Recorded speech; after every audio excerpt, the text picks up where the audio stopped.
In this tutorial, I'm going to teach you how to record your iPhone screen with absolutely nothing but iOS 11. No jailbreak, no computer, just iOS 11. So first of all, of course you have to be upgraded to iOS 11. Then second, you have to go into your settings app, scroll down and find Control Center, find Customize Controls, scroll down and find Screen Recording, and click the plus sign. Then, to start recording something such as a game, all you have to do is swipe up, click this button here,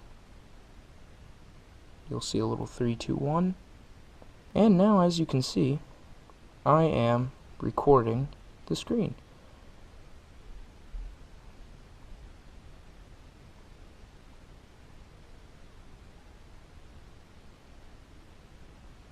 Then all you have to do to stop recording is swipe up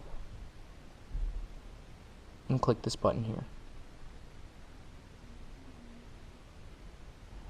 If this tutorial helped you out, please subscribe, please click the like button, please share this video, please comment below telling me what you did or did not like about the tutorial. I take positive and negative feedback, of course. Check out my main channel if you like a lot of flips and gaming and stuff like that and vlogs. And I guess that's it. Peace, guys.